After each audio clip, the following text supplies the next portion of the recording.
आप देख रहे हैं ENI live next generation media.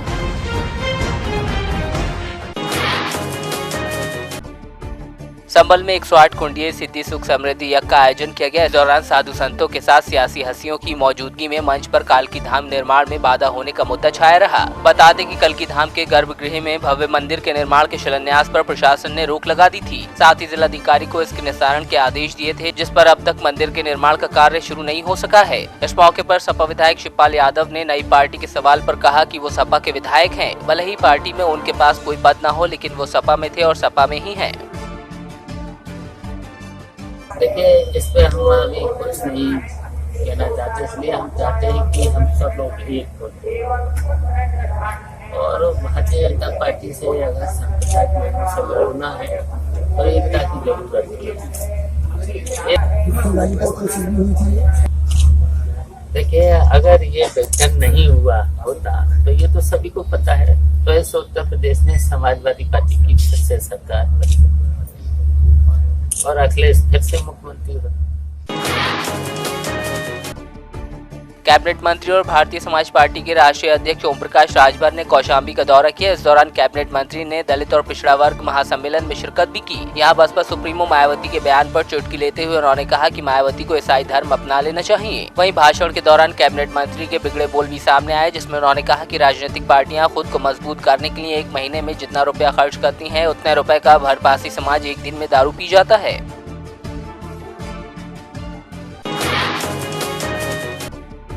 Hathras जिले की नगर पंचायत सादाबाद के अधिशासी अधिकारी ने 129 परिवारों के खिलाफ एक तुगलकी आदेश सादाबाद नगर के सभी राशन डीलरों को पारित किया है, जिसमें कहा गया है कि जिन लोगों के यहाँ शौचालय नहीं है उन्हें कोटे का राशन नहीं दिया जाए। उनके इस आदेश से उन गरीबों के सामने खाने की समस्या पैदा हो गई है जो मजदूरी करके पेट भरते हैं। अब उनकी समझ में ये नहीं आ रहा कि पहले मजदूरी करें या उधार लेकर शौचालय बनवाएं या पेट भरने के लिए कमाएं। अधिशासी अधिकारी दीपिका शुक्ला से बात की गई तो उन्होंने बताया कि ये आदेश जिलाधिकारी महोदय के आदेशानुसार दिया गया है। सेल्फ डिक्लेरेशन ओडीएफ फॉर्म वगैरह भी भरवा रहे हैं स्टूडेंट्स के यहाँ। अभी एग्जीबिशन में भी गए थे जो उसमें कुछ राशन डीलरों को भी राशन डीलरों के जरिए हमने राशन रोका उनके लिए लिस्ट भेजा। करीब 129 लोगों की लिस्ट हमने भेजी जिनके राशन रोक दिया था क्योंकि शौचालय बनाने में जागरूक उत्सुकता नहीं दिखा रहे हैं, रुचि नहीं ले रहे हैं। उनमें ये आदेश आपने कैसे? जिलाधिकारी महोदय का आदेश था, मौखिक आदेश था। उन्हीं के आदेश के संदर्भ में हमने कहा, कई बार मौखिक भेजा, कुछ लिखित भी दिया था। बांदा के नोडल अधिकारी और पिछड़ा वर्ग कल्याण विभाग के सचिव ने अधिकारियों के साथ समीक्षा बैठक की, साथ ही शहर का निरीक्षण किया। इस दौरान उन्होंने निर्माण कार्य में इस्तेमाल हो रही ईंटों और मसालों की गुणवत्ता को परखते हुए निर्माण कार्य में तेजी लाने के निर्देश दिए। इस मौके पर आश्रम पद्धति स्कूल में जाकर छात्रावास और मेस में बन रहे भोजन की गुणवत्ता को भी चेक किया।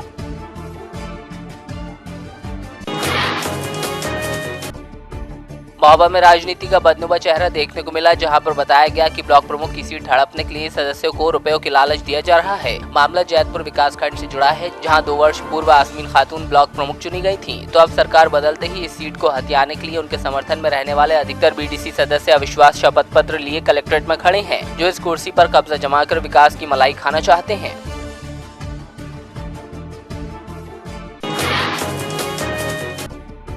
सुल्तानपुर में सेल टैक्स के वकीलों ने हड़ताल करते हुए वित्त मंत्री अरुण जेटली के खिलाफ नारेबाजी की। सेल टैक्स के वकीलों ने प्रदर्शन कर कानून में कई खामियां बताते हुए सरकार द्वारा आधी अधूरी तैयारी के साथ कानून को लागू करने की बात कही। सेल टैक्स के वकीलों ने आरोप लगाते हुए कहा कि जीएसटी की खामियों में सुधार के स्थान पर लेट फीस और पेनल्टी का भार व्यापारियों पर डाला जा रहा है।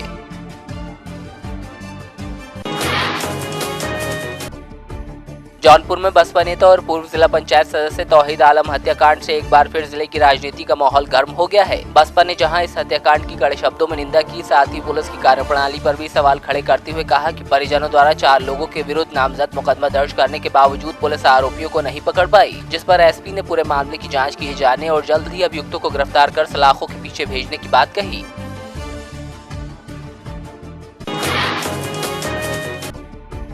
प्रदेश के सरकारी अस्पतालों में मरीजों को उपचार किस लापरवाही से होता है, इसकी एक तस्वीर मिर्जापुर के जिला अस्पताल में देखने को मिली, जहां एक मरीज के परिजनों से डॉक्टर ने खुद ही प्लास्टर काट लेने के लिए कहा, जिसके बाद मरीज के परिजन अस्पताल के एक कमरे के कोने में फर्श पर लिटाकर प्लास्टर काटते हुए नजर आए। वहीं इस पूरे मामले में सीएमएस जांच कर कार्रवाई कर रहे हैं।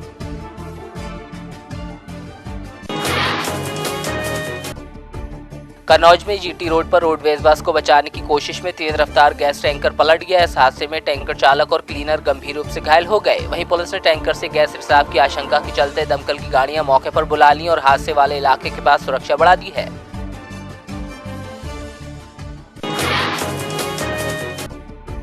पानीपत में कई विकास कार्यों को लेकर मुख्यमंत्री मनोहर लाल खट्टर ने 2 दिवसीय दौरा किया। इस दौरे के दौरान मुख्यमंत्री ने अनेक विकास कार्यों का शुभारंभ किया। साथ ही उन्होंने अधिकारियों को विकास कार्यों में तेजी लाने के निर्देश भी दिए। बता दें कि इन विकास कार्यों के शुरू होने से जिले की जनता काफी खुश नजर आ रही है।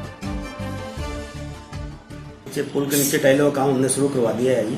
ये लगभग 6 करोड़ रुपए का काम है। ये सीएम घोषणा के तहत काम हो रहा है जी। इसका सीएम साहब के और IOCL वालों के बीच में MOU साइन हुआ था और इसमें हम 6 जगह 6 सीटर टॉयलेट्स ब्लॉक बनाएंगे और पार्किंग होगी कार और स्कूटर्स के लिए। और जहाँ पर एंट्री पॉइंट होंगे हमारे, वहाँ पर हम पौधारोपण भी करवाएंगे इसका सारा। मोगा के गीता भवन और हरिद्वार के पावन धाम की ओर से 49वां सर्वधर्म संभाव सम्मेलन शुरू किया गया। इस सम्मेलन में भाग लेने के लिए देश के अलग अलग हिस्सों से कई संत महात्मा पहुंच रहे हैं। साल के मार्च महीने में होने वाले इस सम्मेलन को गीता भवन के संस्थापक स्वामी वेदांतानंद जी की 5वीं पुण्यतिथि के अवसर पर अक्टूबर माह में आयोजित किया जा रहा है।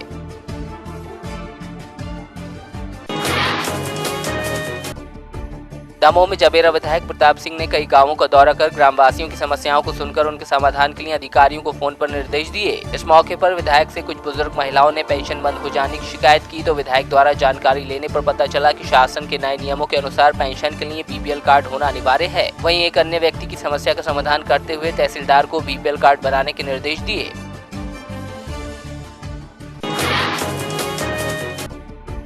कल्याण से भागकर ISIS में शामिल होने इराक गए 4 युवकों में से एक फहाद शेख मारा गया है। उसके पिता डॉक्टर तनवीर शेख के मुताबिक इराक से एक अज्ञात शख्स ने फोन पर उन्हें ये जानकारी दी। हालांकि फोन करने वाले ने ये नहीं बताया कि उसकी मौत कैसे हुई। तनवीर ने कल्याण पुलिस और ATS टीम को इसकी जानकारी दी है। वहीं इससे पहले फहाद के साथ इराक गए उसके एक दोस्त आरिफ मजीद को डिपोर्ट कर मुंबई लाया गया था।